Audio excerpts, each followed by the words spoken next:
unmute.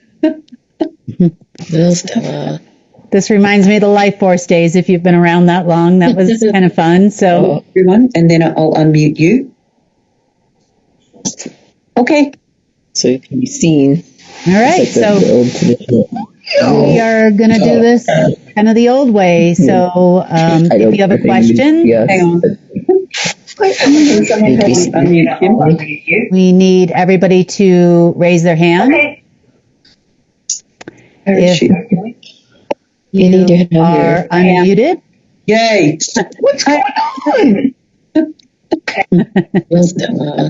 This reminds me of the Life Force days. If you've been around that long, that was kind of fun. And then I'll unmute you. Okay. So it can be seen. Hello.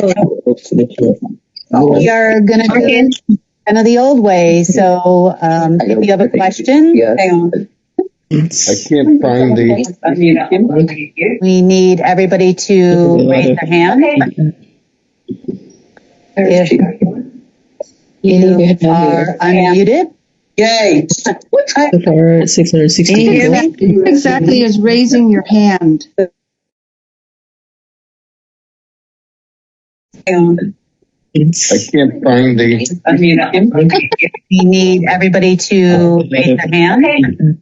Go to reaction. Hit reaction and then raise your hand. You'll see raise hand. So hit reaction. Okay. Kim, can you hear me? This is Nat. Reaction. Oh, yeah. Just hit it with a heart. Raise hand.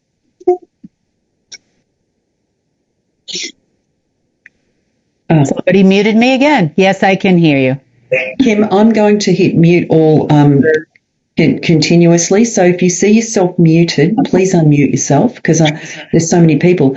Only because sometimes I can hear lots of people. So it looks like so far from what I can see, we're going to have Emma first and then Isabel and then Terry and then Phil. But we'll start, I'll remind you. So we're going to start with Emma. Emma is the first one. Hi, Emma. Hello. Thank you for taking me first. I'm honored. I'm a field messenger, so I'm active on UNN. My question is, what is the best way to raise our consciousness?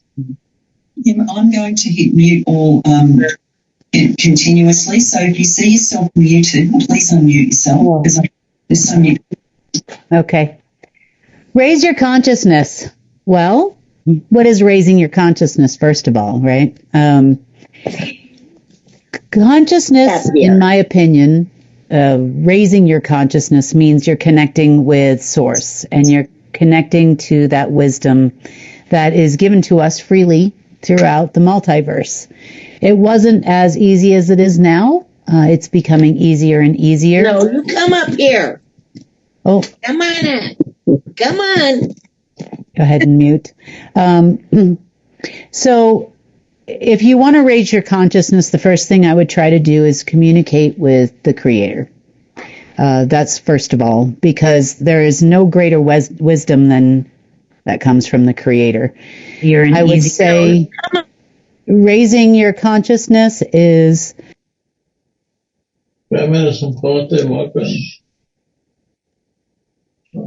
Go. Keeps muting me too. I lost it. That's okay. We're trying something new, so please bear with us. This has been requested by a lot of people that we do it this way, so we're going to give it a go. We'll see how it goes. It's been a little rocky start, but we're getting there. But raising your consciousness to me is all about connecting to the Creator.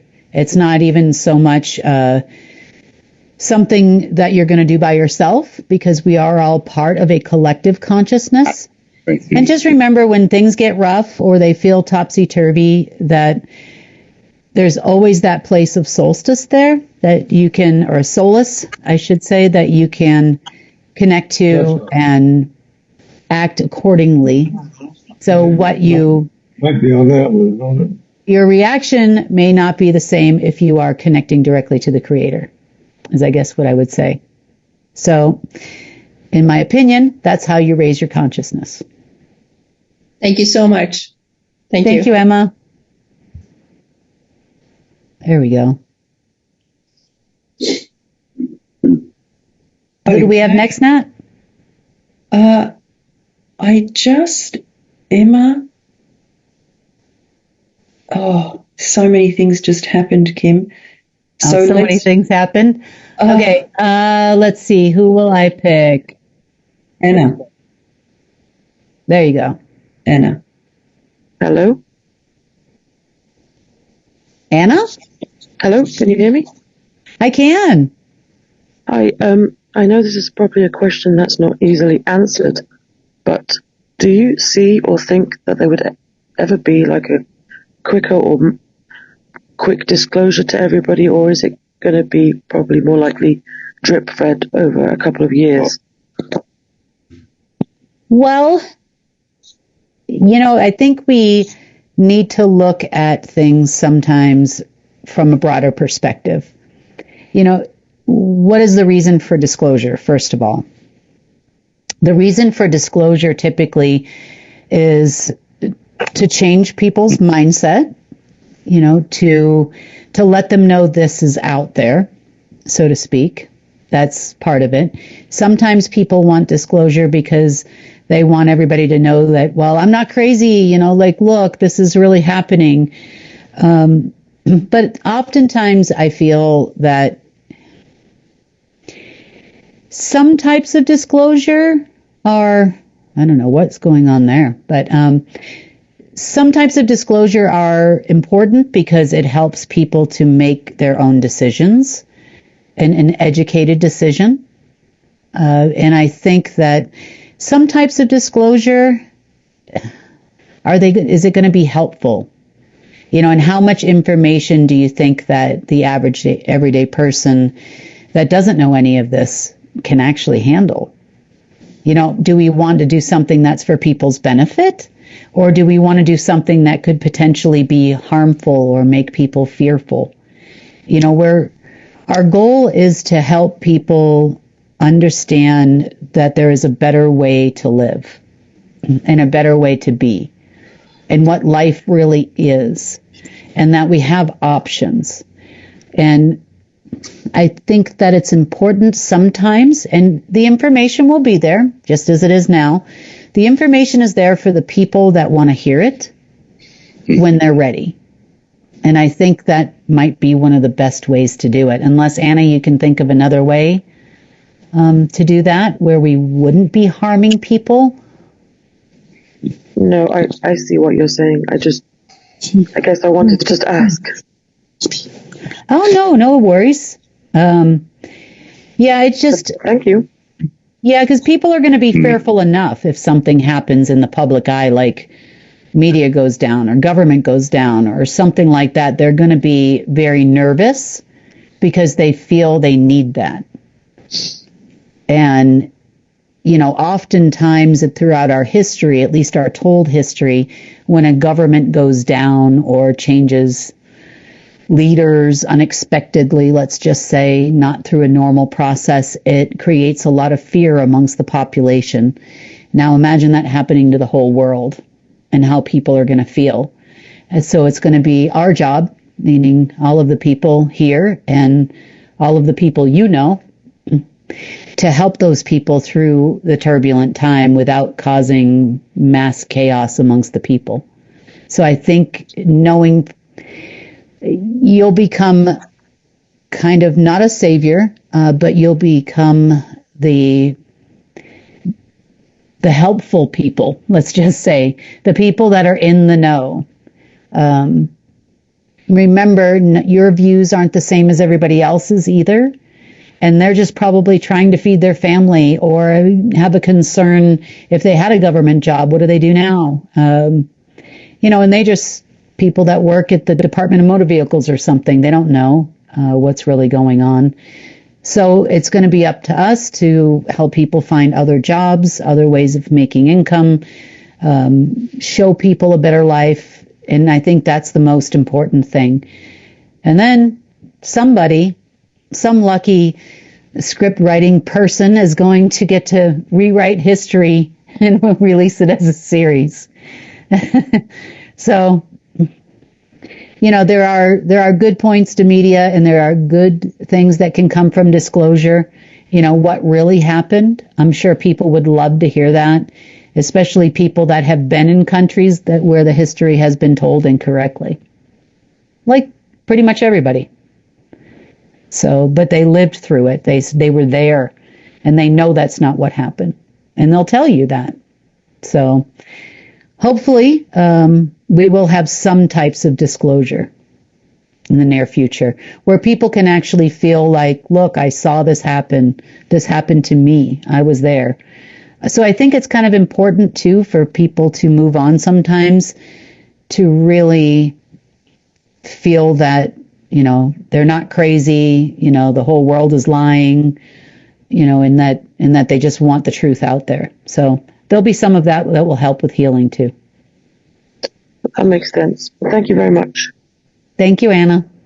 Okay, Kim, the next person is Christy. Okay. Christy? Hi, Kim. Thank you for taking my call.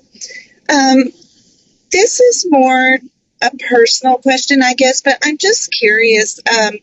When you first met Marduk with your former stepfather, did you ever get to have a conversation with him later about who that was, and did he know who it was when he brought you there? Thank you. I'm just always been curious about that, but thank you. Yeah, he actually wasn't my stepfather. He was my mother's significant other. They were engaged for a time. He was also my brother's father. I was too young, and it was a semi-public setting, let's just say, that I remember because it was really weird, that he would be introducing me to one of his friends.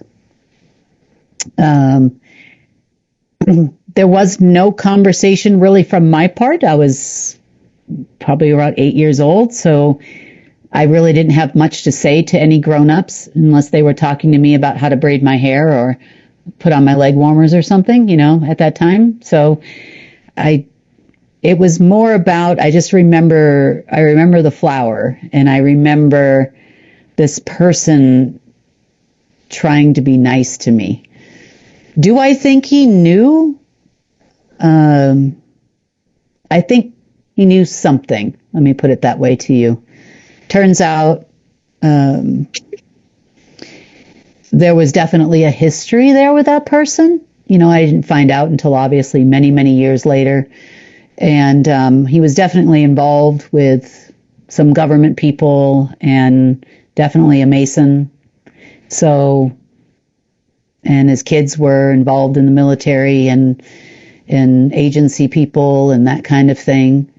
So, yeah, I would say they knew probably a lot more than I did or suspected at that time. I was in a restaurant type bar setting. I rarely would I ever get taken to such a place, so that was odd unto itself. But I was playing with the buttons on the jukebox, so I didn't know at that time. I felt something was strange and off because I remember it vividly. But other than that, no. Okay, Kim, the next person is Zoe Kostler. Hi, Zoe. Hear me? Oh, can you hear me now? I can. Hi, Kim. Thank you Hi. so much. I'm so grateful for you in so many ways. But my question is kind of a personal question, because part of my awakening had to deal with the Hindu deities and that pantheon. The question is, what is the truth about these beings, specifically Shiva? Because personally, that being has given me a lot of problems. So I just wanted to hear your take on those beings and any AIs that they're associated with, and any information. Thank you. You know, I have had a lot of experience, at least not from your side of things, probably how you woke up, meaning with those different beings over the years. Oftentimes throughout our history, too, they don't just play one role. They'll play several roles. I always think of that song by the Rolling Stones, Sympathy for the Devil. You know, after all, it was you and me, you know, and he would recount all these different instances of things that happened throughout our history and say it was you and me. And oftentimes they are presenting themselves in such a way to gain people's trust and also to, you know, they orchestrate a following, a large following for these people because you give them a lot of energy. Do I know some of the beings that have played those roles? Yep, I do. Do I see them as a positive thing? No, they'd laugh oftentimes at us, unfortunately. Same thing goes with the person or being that played Buddha and the being that played, you know, different biblical characters throughout history. Some of what they portray, though, I will say, and the theories and the practices aren't terrible. You know, the key is to remember that it's you and the Creator. That's it. It's not, you don't need an intercessor. You don't need a being, a deity. You just need you and the Creator. And that's all. 100%. If those people help you get there, or going to a building, a church, a country, you know, a temple, a high mountain, or whatever it is that the beings that, or the practices that get you there, just remember, and this is what I tell everybody, it's you and the Creator. It's not me and the Creator and you, it's you and the Creator. And if that kind of opened your eyes to something a little different, then, you know, it's probably not all that bad. But I would say I have had instances, though, where there are people that have been practicing a specific way, following maybe gurus of days gone by. And I've had backlash when I try to tell them the truth. And what ends up happening is, like I had a being, a female deity, let's call them a female deity, who came forward and said, you know, you're stealing my man. I'm like, well, I'm not stealing your man. What do you mean? You know, I'm like, who are you and what do you want? So they definitely feel some kind of an ownership over the people that feel they need to go through them to get to the Creator or to get to the ultimate source, however you say that. So that's the only thing that I see as the major downfall of that. But you have the sovereign will to leave any being at any given time, cut all cords, cut all ties, regardless of where you were in the past. If that being is giving you problems, I would basically tell it, or just cut all cords and ties and all spiritual connections on every level, cut your essence, your energy, your consciousness from that being, and that should end.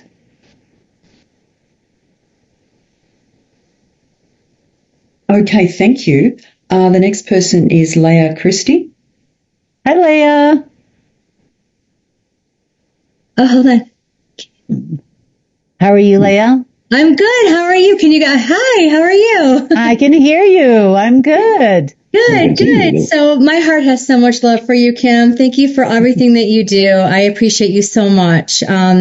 So I am currently a loan officer. I'm a mortgage person. And I feel like I'm an agent for something that is wrong, like agent for debt, And so how do mortgages look like in the future? Because I feel like I'm at this, like, I feel like something is nudging me away, but I love making people's dreams come true. I mean, buying a house is a monumentous event for people, but I always took advantage of like the no down payment or like the MISHDA, like down payment assistance. So my question is to you is how do mortgages look like in the future? And could I transition from what I'm doing now to what's coming? I think absolutely. It's a system that has to be reworked. It has to be redone. To go into debt for that long of a period of time really doesn't serve anyone. And then, a long, long time ago, when dinosaurs roamed the earth, I used to work for a bank. I worked in marketing. I worked in a lot of different departments. I had my own bank. So, it was a great learning experience for me. And like you, when you could really help people out of their financial situation or into a better place, that type of thing, or the dream of, owning their own business, always made me happy. Yeah. And you're doing it with a pure heart and kindness. And I understand it's a debt and that type of thing. But people that are moving into a new home or their first home don't see it that way. In the future, we have no need really for interest. Because we're not issuing bonds against them. You know how they collateralize all those pools and that type of thing. And that's where your CDOs, and then they strip off the coupons and they become, even derivatives and that type of thing. But all in all, you're giving a family a home or helping at this point. Until there is a better product, like you said, you're looking for those down payment assistance. You're looking for the programs that can help people get into a place that they can afford. They'll also be as part of the Essentials program. One of the things that I've been looking at is we have a lot of government housing around the world, whether it was a byproduct of communism in some places and in other places. We have, like here in the U.S., we have things called the projects. I don't know if you've ever heard of the projects. They're government housing. They're kind of like a Section 8 type thing, but it's a little community. Oftentimes they're run down. Nobody repairs them, that kind of thing. But the rent is really cheap and it's based on your income. And I think that we can create a mortgage program that works much the same way. But because there still has to be some level of accountability out there for a time. Maybe the interest rate spares them, that kind of thing. But the rent is really cheap and it's based on your income. I'm replaying myself. I didn't do that. It was just an echo. Oh, okay. So I think that there is a way to use some of the idea where, for example, if we were to fix and buy all of those project properties or those government-owned properties, refurbish those properties, and then have, in some cases, people rely on it for a place to live, so where they could have the pride of home ownership for the same thing they're paying right now. And then we could probably work our way into something a little differently. Remember, everything we do is going to affect the construction industry. It's going to affect other people's jobs that rely on income from selling homes and that type of thing. So it's going to be a holistic way of doing it, where we develop different ways of paying for those things, and then we put them under a different umbrella. Because if not, then the home builder's not going to sell any homes, or they're not going to make the money back that it costs to build the homes. Then that's going to affect the lumber industry or wood industry, which is then going to affect the people that make the nails. It's a domino effect, yeah. It's a domino effect. So you have to take into consideration reworking the programs that are available to people in a way that they can afford, to get into a home without, slaving away and working their whole life as part of maybe the Essentials program is probably the key here, where there's a subsidy that comes from Essentials or from care. And that way they can get into the home that they afford without putting all of the lumber people and the home builder people and the construction people and the air conditioning maker people out of work. So, when you make one small move, it's never small. It's huge when you're looking at changing the way all of humanity does something. Okay. Well, thank you, Kim. I appreciate your insight. I really do. You have a great rest of your day. Thanks, Leah. You too. Thank you. The next person is Irene. Hello, Kim. Oh, it's such a pleasure to see you and speak with you. I honor you. Thank you so much for what you're doing for humanity. My question is, I know that you mentioned this before in one of your reports, that this was not your first go around coming here and trying to do this. So in this lifetime for you, and this is for you, your questions in this lifetime, did you remember who you were when you were such a tiny tot, or was that a gradual thing? I had, when I was very young, I had a lot of nightmares and saw a lot of things. Did I know that this was what I was going to do? No. And pretty much everybody that comes here gets wiped in some way. Your memory wiped. You go into the incarnation cycle, as it were.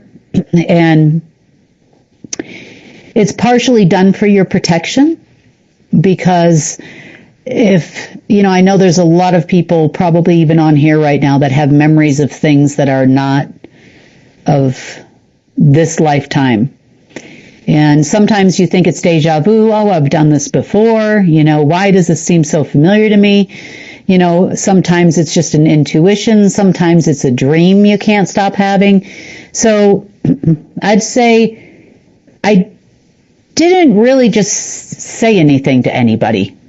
And really until the last few years, maybe the last decade tops, where I actually even mentioned anything to anybody. But I was having all this stuff go on for a long time. I mean, innately speaking, I've always had what I needed when I needed it, meaning the answer would come as I needed the answer.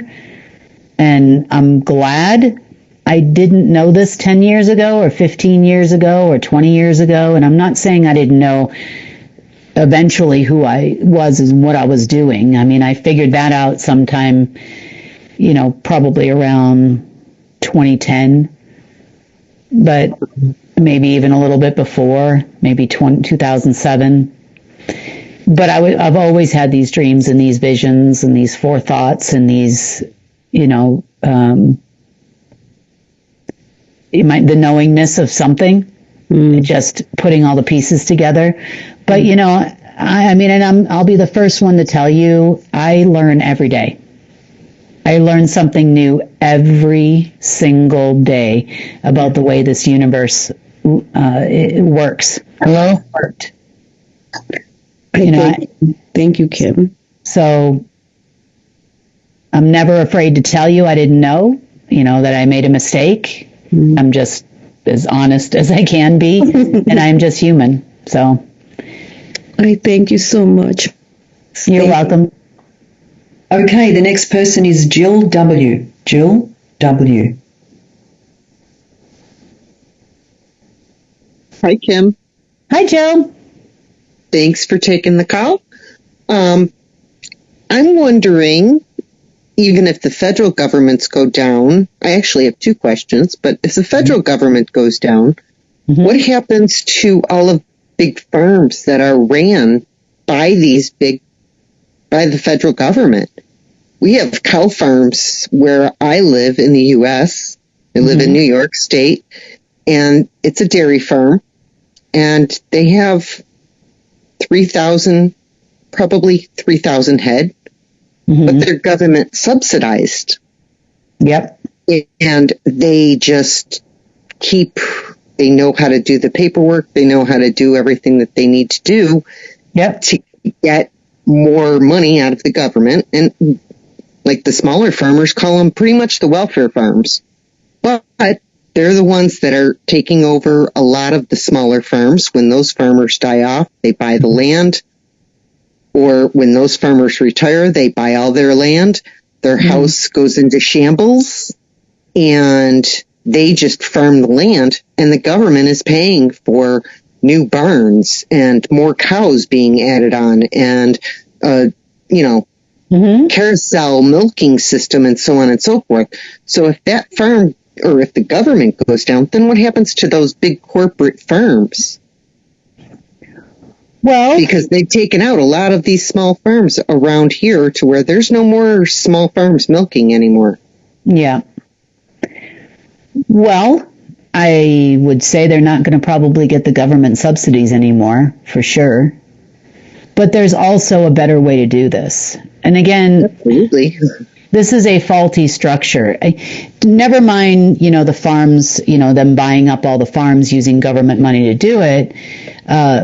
The farmers also don't get paid very much when they sell their milk, right? And their cheese and their this and their that. What if things were done differently and they were done on a forward production contract instead of a subsidy?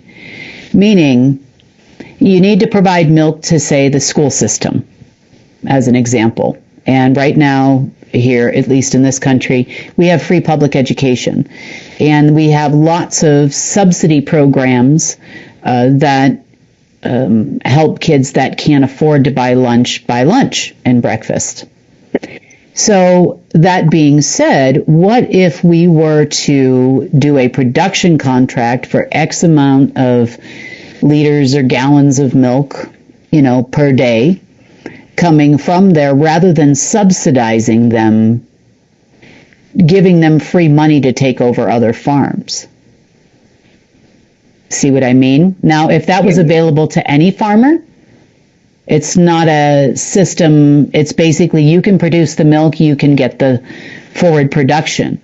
You would pay for the first year's production up front, so that would give them the ability on a small farmer level, as an example, to buy that carousel, to buy those extra seeds, to buy all the things that they need to buy, and then we are paying same price you would pay at the grocery store for said milk. I also know farmers, though, that are truck drivers, and they haul milk. Yep. And they've been dumping milk for years. Yep, because it's another one of those things, too, where, unfortunately, it's all another form of nepotism. Isn't it? It's you are the government contractor, therefore you get the contracts with Walmart.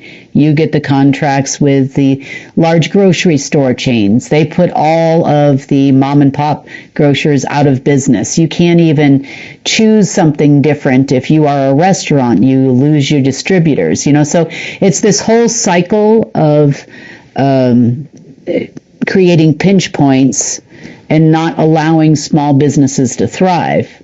And then if you weren't out of business before, you were out of business 3 years ago, or 4 years ago.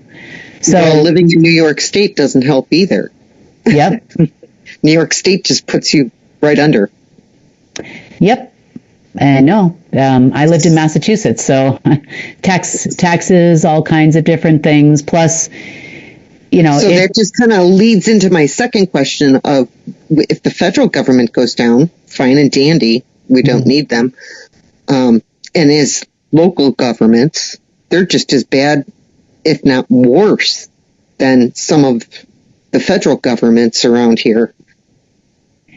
Our taxes are supposed to be due January 20th, but they didn't send them out until February 12th, I believe it was, and then told us we all owed penalties. For not paying your taxes on time. Yeah. Well,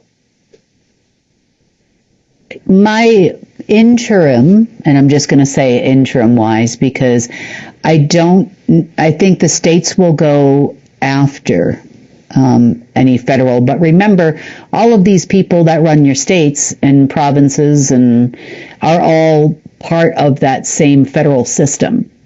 So now they all take orders too. So does that mean Hochul the Horrible is going to go down? You know, I don't know how quickly it's going to happen. Let me put it that way to you. You know, you would have better luck as a citizen of New York, and I'm not saying to do this because it's very dangerous, you know, going down to Hell's Kitchen and making a deal with the mafia. Yeah. I mean, you'd pay less. Well, we live in upstate New York, so we're forgotten few. Yeah, well, you know, it's everywhere in the whole state, isn't it? Yes. So, no, I mean, if it were me and I were a business owner in the state of New York, I would sooner go pay the 10% to them. Say, look, you know, I need to keep my business running. What is it going to cost? Because you'll pay less taxes. You'll have protection from the government because they tell your government what to do in the state of New York. Whether it's the Jewish mafia or the Irish mafia or the Sicilian mafia, that's pretty much who runs New York. Okay. Right, wrong, or indifferent, you know, but that's not to say that in the near future systems will change, those subsidies will change. The small business owner is going to be able to do well again. And really, that's why our team has worked ridiculously hard to ensure that you can pick up and drop off from local farms, as an example. If a farmer is willing to ship, how far are they willing to ship? You know, and it will tell you all of that right there in their own online shop. So, you know, there are going to be options in the near future that we don't have even with Amazons and Etsy's and things like that, where you have other ways of sourcing food. You have you'll know where your farms are. Hopefully we can get as many farmers as possible to join, because that's going to be their bread and butter. It's going to be you know. I hate to say it, but there's not a lot of young farmers left out there. They can't afford the farms. They can't afford to farm. When you can't afford the tractors, you can't afford the equipment, you can't afford the seed. Yep. And then on top of it, the land is $500,000 just to buy 30 acres. But you could, if you had a production contract guaranteed for 10 years, and you got your first year's production paid up front. So you'd have enough. Obviously, if a tomato costs you with seed and fertilizer and land costs and all of that, you know, 20 cents to produce, and you're selling it to me so I can give it to the schools at $3 a tomato, or whatever it is, $2 a tomato, then you can now afford to buy all of those things you need. You know, you could even do other subsidies to get people started with land and that type of thing. The reason why people don't want to be farmers isn't because there aren't. I mean, I'm here in Durango. We have huge ranches everywhere, you know, in the area. It looks, well, with maybe a few more mountains, kind of like upstate New York, right? The reason why people don't farm is because there's no money. And they're constantly struggling. I could go downtown and walk around for a little while. These are just regular people. And I could say, look, how many people would like to set up a farm? You can get all the state-of-the-art equipment. You can go work outside on the land. You know, we're going to have greenhouses we're putting up for the winter. You know, you can farm year round, all of that kind of thing. And here's all you really need to do. You know, all of the schools in New Mexico are going to be supplied with your produce, your cattle, your beef, your this, your that. It's going to be a game changer for farmers. You know, there are a lot of people that take pride too in the fact that their parents farmed and they'd like to farm. And But it's just the struggle to keep things going is what makes it difficult. But we need our farmers. We need our farmers. Walmart might not care, but we need our farmers. They're selling off a lot of the land for solar when 20 miles down the road is Niagara Falls, and they're only running it at 25%. Yep. You know, my last electric bill, I have a small 2-bedroom ranch.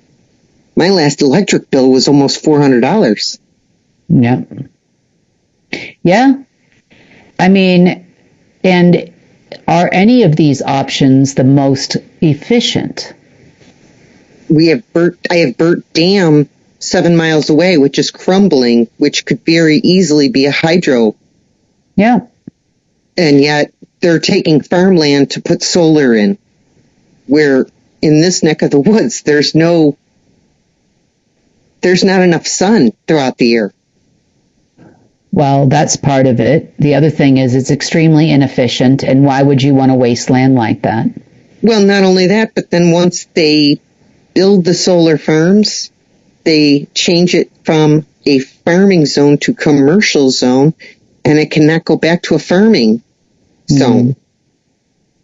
So all of that farmland is now just wasted on solar, and it takes solar over 100 years to break down. And hey, Jill, this is Matt. I'm going to move it on because we've got lots of people waiting. So thank you. For everyone, it's just one question so we can get through. Oh, sorry. No, that's worries. my fault. Yeah. No, it's a big thing for me. Really, truly, it is. Because, you know, they've screwed up our food so badly and have screwed our farmers over terribly. So, I mean, that's a big one for me. So we have to create a better system.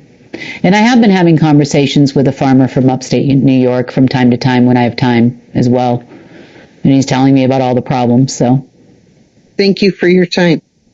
Thank you, Jill. Thank you, Jill. Thank you, Kim. Now the next person is Karen Kirk.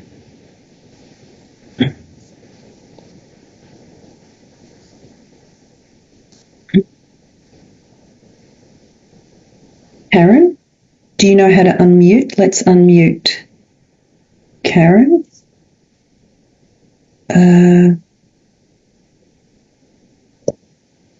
Karen. I'm here. I promise. Do you hear me? I can. Yes. Oh, yay. Okay. Oh, thank you so much, Kim, for taking my call. I think the hardest challenge is the questions. I have so many. So the one that is in my mind right now is just the Social Security, because I'm on Social Security. Mm-hmm. And there are so many things that I'm hearing, like in different places, that we won't be able to access it. Is there any truth in that? Because that's a little concerning. Well, and again, some of the essential services are going to have to stay the way they are for now. We just don't rely on the government to pay it. That's all. So then because I represent I'm a retired teacher, so I represent a lot of people. So we will still be able to get our Social Security check? You'll be able to get Social Security because that's a database that's easy to access through Fiserv. The other thing that's not quite as easy is pensions. Oh, no. The teacher's pension? Because it would have to be a situation where we would have to take a look at, that's all government pensions really, because every state runs them, through someone or somebody different. So it's not a centralized database. Okay. So it would have to be a thing where we would create some kind of an outlet where people could go and say, look, this is my pension, here's my letter, and then we figure out a way to compensate those people on the way that at least they're used to, or maybe a little bit better until Essentials is fully running.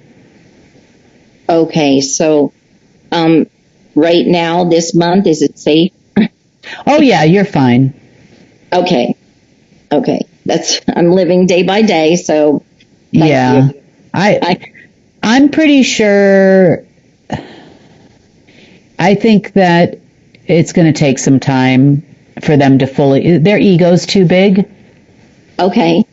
And yeah, I don't think I'm surprised that they were messing about a little bit with veterans pay, to be honest with you. Yes, I know. My friend is a veteran. Yes, I know exactly what you're talking about. Yeah. Yes. So I thank you so much for taking my call. I really appreciate you answering my questions and giving me peace of mind. I gave them a solution on what to do. Yeah. I mean, I tell you, I'm military. Once you're out, then nobody seems to give a crap, because I said, look, you have a veterans bank. Why are you not using it? Why can't we just transfer money directly to there? You make sure all the veterans are paid, everything goes smooth. And then everybody just looked at me like, oh, you can't even talk to these people about the simplest thing. Even if I told them I would give them 50% to the government and give 50% to the veterans to make sure they got their pay, or teachers to make sure they got their pensions, they would screw it up every time. Wow. Sorry to be blunt, but just I appreciate truth. Believe me, you can be as blunt as you need to be. That's what I want to hear. It's just terrible, really. I agree. If there's anything that I can do, whatever, organize a group or anything that can help you in any way, I offer my services. And you don't honestly, have to. No, there would be no better education for our teachers that are coming into the workforce in the future than to have your wisdom and your experience. Like a consultant. Yeah. Whereas part of their degree, they'd be required to spend time, with someone like you that's going to tell it like it is. Because everything you learn when you're getting your degree is nothing like it really is, right? For sure. That's for sure. Yeah. And I think would end up with better teachers in the long run if that actually happens. Well, I appreciate that. That's something I will look into. Okay. Okay. Thank you. All right. Have a great night. Thanks. You too. Bye. Thanks, Karen. Thanks, Kim. Kim, the next person is Carmen Sergi. Hi. Thank you so much for all you do these days. My question is about the medical system and health system. How is going to be reshaped and how is going to survive this transition?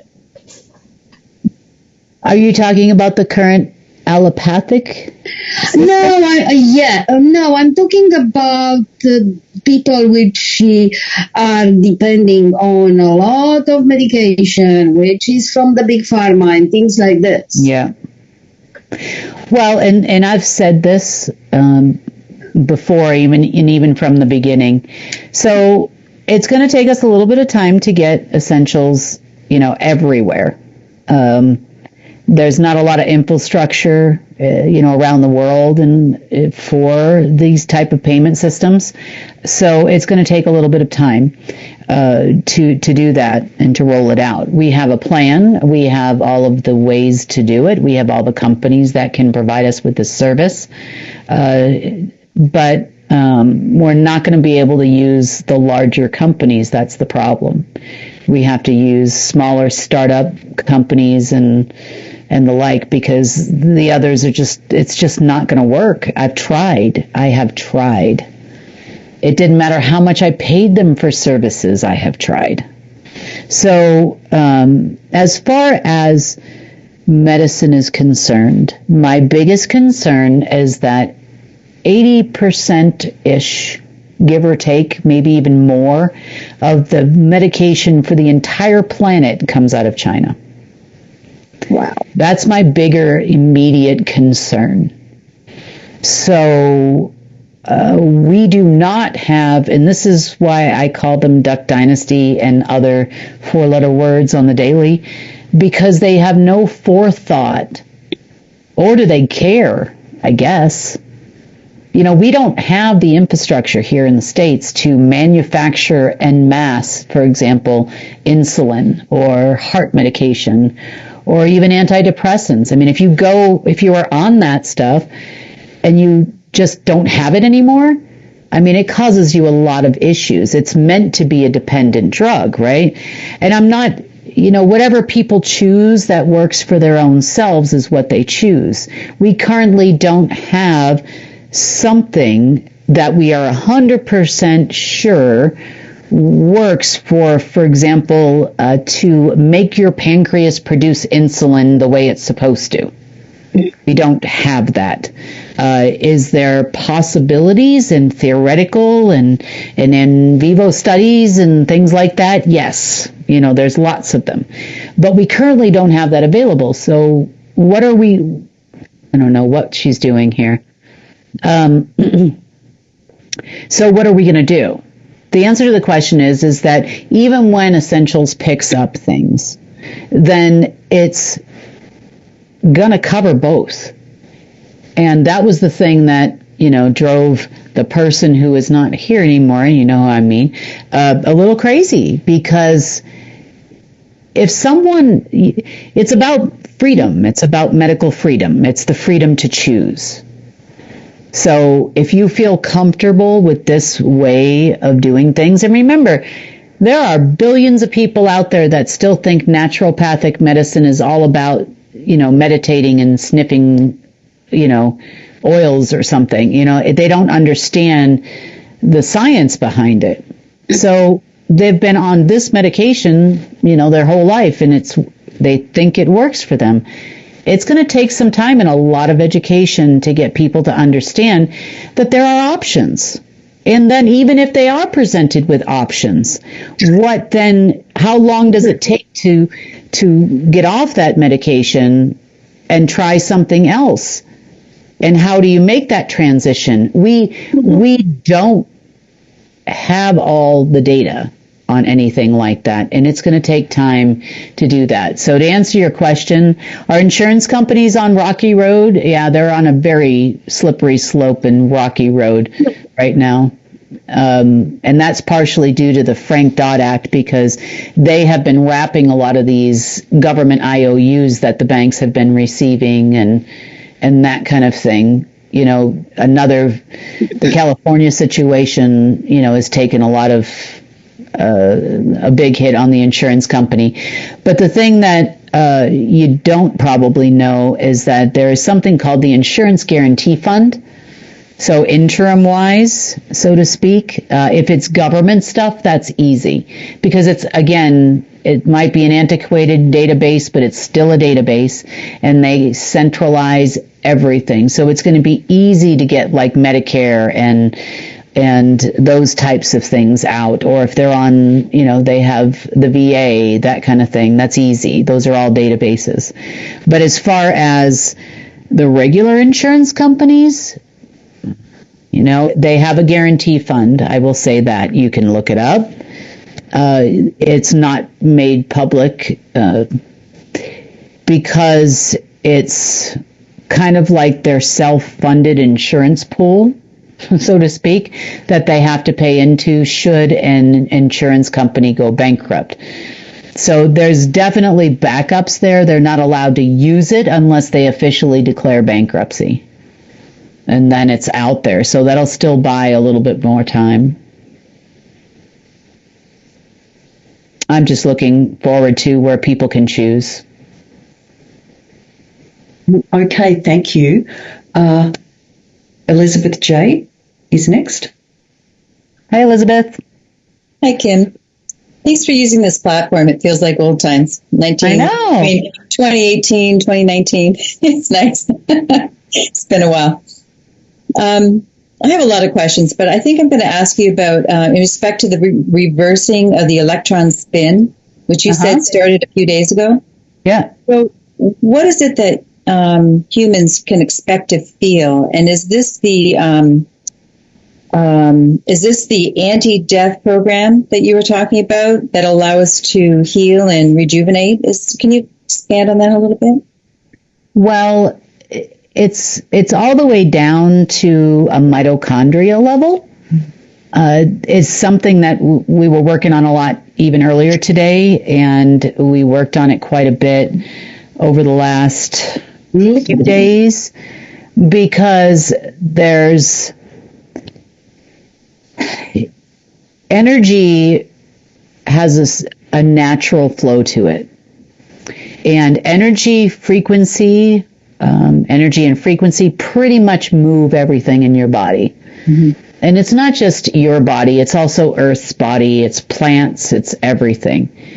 And when your energy's trying to go in this direction, and it's being pushed or pulled in the other direction, it's what causes all kinds of genetic abnormalities.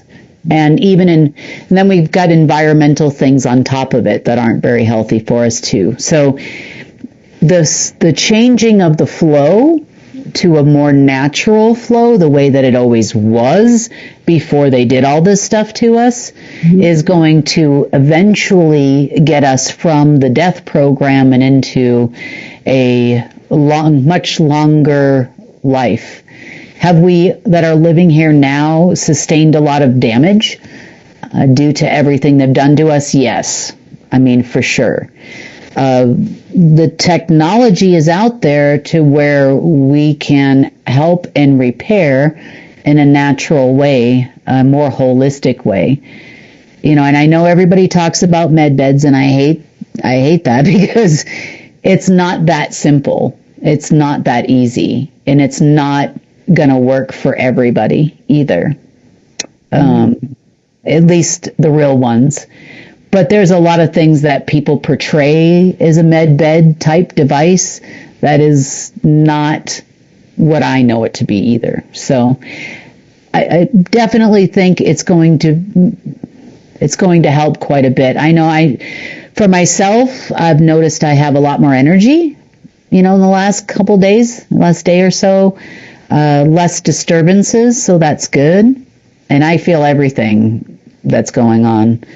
And hopefully, definitely, I would say that the humans having no access to any of that stuff to mess with us is really, really important. Yeah. I was very high up on the food chain here because they were definitely trying for like the last, since the end of October. Yeah. Anything that they could find. Yeah. Well, thank you. I've been actually trying a new protocol, so it's hard to tell what's working because I try so many things at once. And when that happens, you're like, well, is it this? Is it that? So I've been using methylene blue with a CBD with no THC, but just the CBD and infrared light therapy. It's Dr. Jack Cruz's, he's a brain surgeon. It's his protocol. And so I feel much more energetic. But I'm wondering, what is it? And so, but everything helps. Everything helps, yeah. And not everything works for everybody either. It was a funny story to tell you real quickly. I had an opportunity, and I call it an opportunity because I don't get them very often. On Saturday, to take a little time, I took my dog out to this farm not that far from here, and we got some groceries, that type of thing. And then I ended up going to my favorite tea store in town. So I'm a big tea fan of all sorts, but a lot of it's medicinal too. Like my lemon balm takes away stress. I have these different teas for different things, and then of course I use the oils. Sometimes I'll add a little oil in there too. But there's a tea that they make. It's like a chocolate coconut tea, but it's a mate, and it's a pu'er tea. So it's got a lot of health benefits, a lot of digestive benefits, and, it gives you energy, but not crazy coffee type energy. So I started feeling more energy. I was like all excited. I was telling a friend, she's like, well, I don't have your tea and I have more energy. And I'm like, oh, okay. So it wasn't the tea. I thought I'm like, wow, I forgot how good this makes me feel because I haven't been able to get it in a while. And now it's like, it wasn't the tea. It was the energy. So I don't know. Maybe it's a little bit of both, right? So, thank you. The next person, Kim, is Elzeby. okay. Hi, Elsby.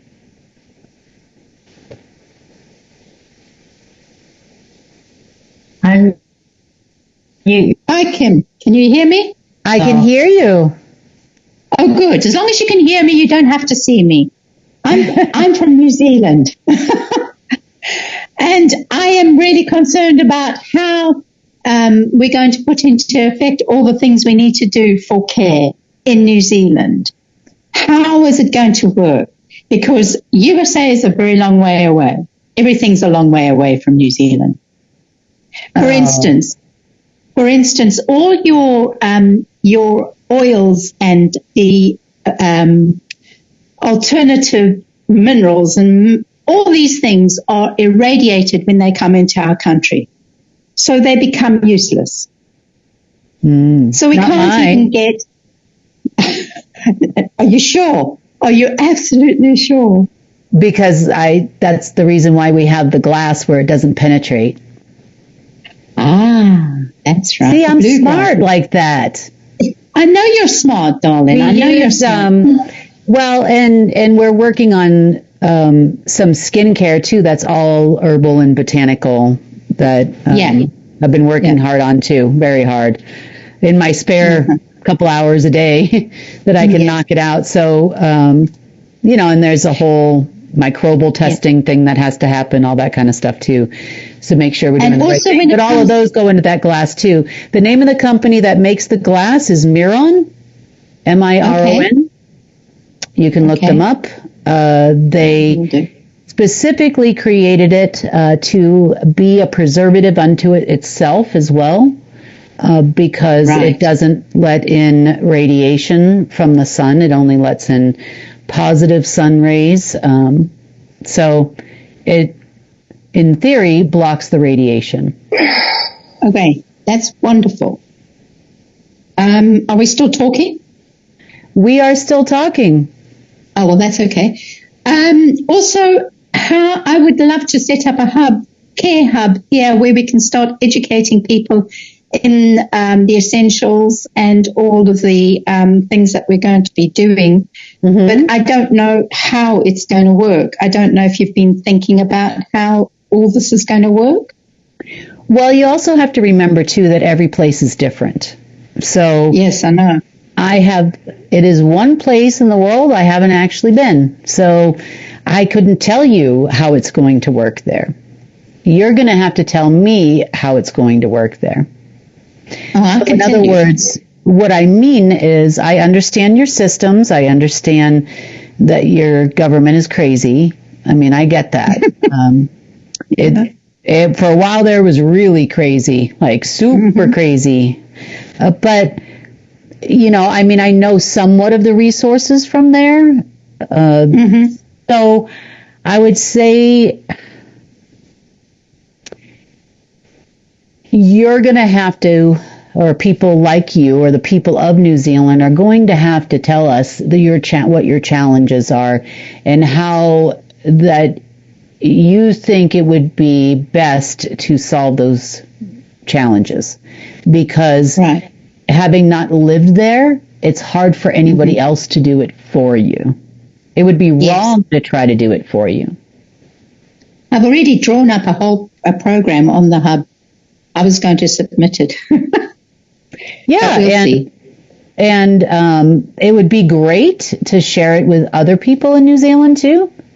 Yes. I think that would be most beneficial first, so you could get everybody's input on, the plan, what they think, or what they could add to it. Maybe they could say, oh, look, that's a great idea. Why don't we add this? Or can we do that?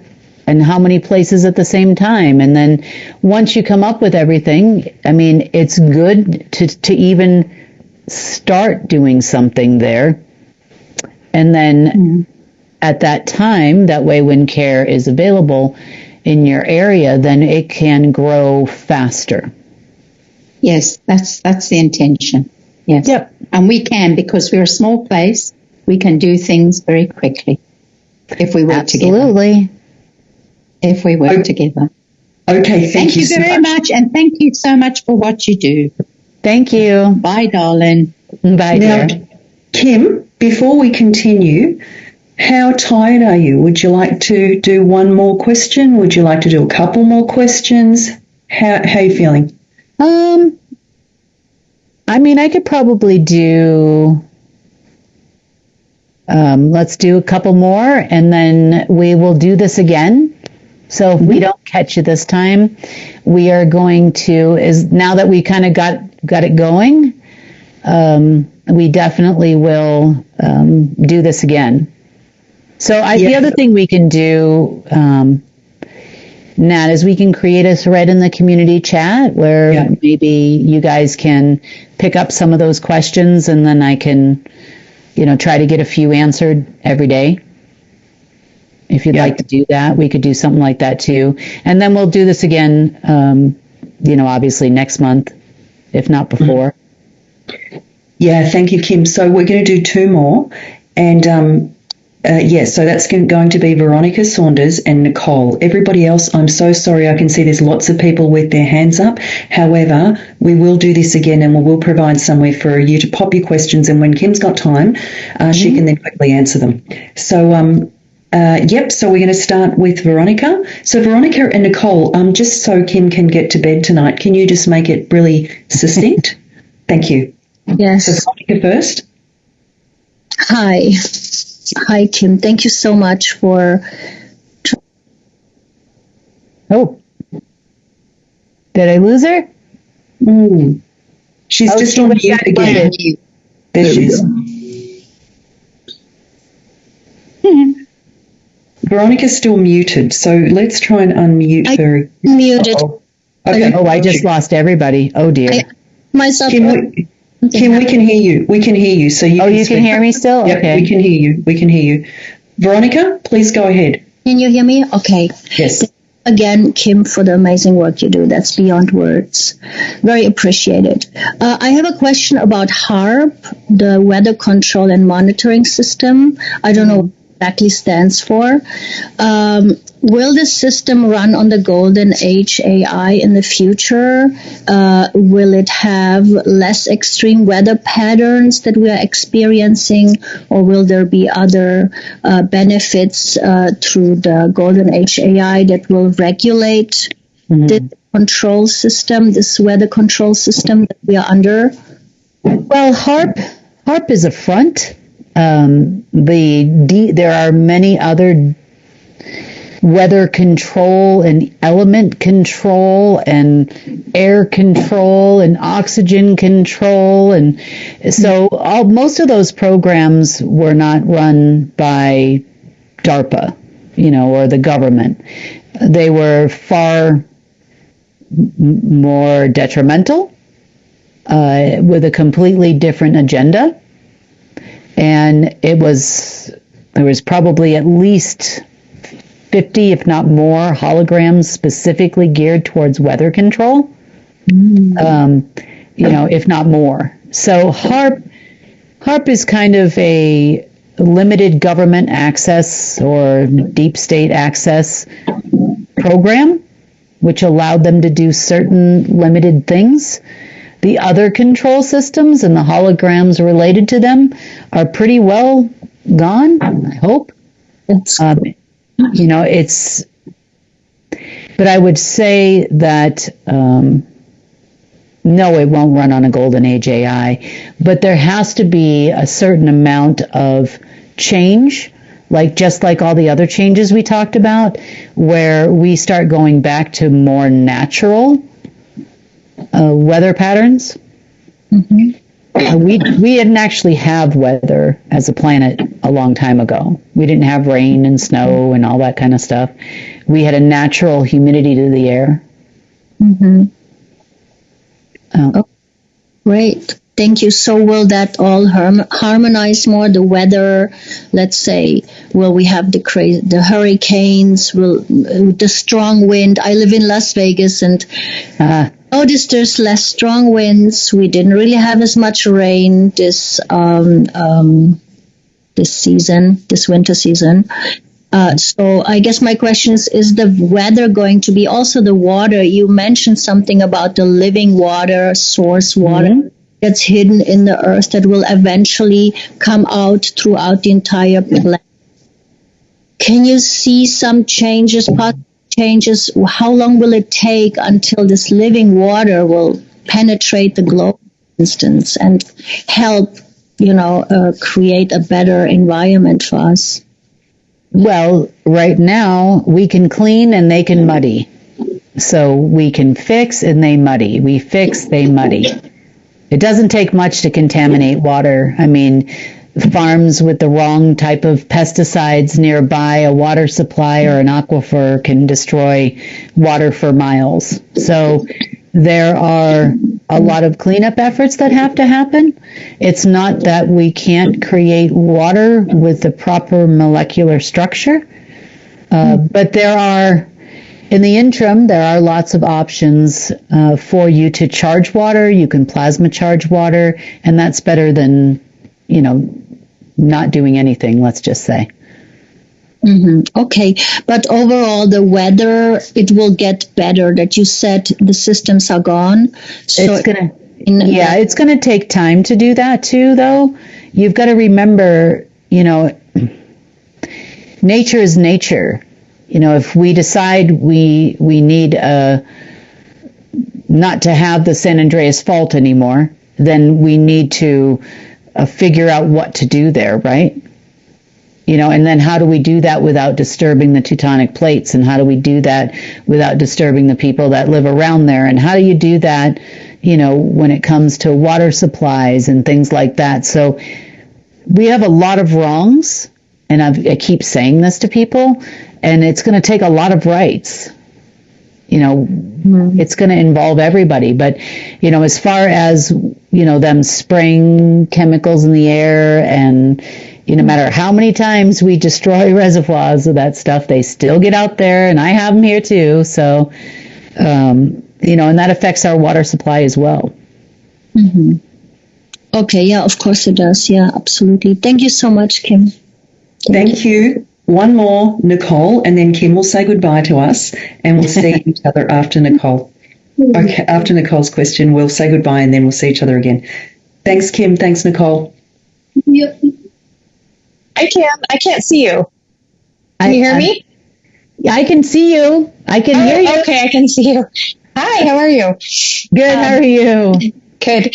I just have a question because I know you're not a big fan of channeling, but I do listen to some channelers, and they mostly are positive, but a lot of them talk about the flash of light or something, some big event. Is that kind of what you allude to, or are they picking up on that, or is that just like another, I don't know. Well, so when I say channeling, I don't think it's necessary to invite a being to take over your person and speak through you.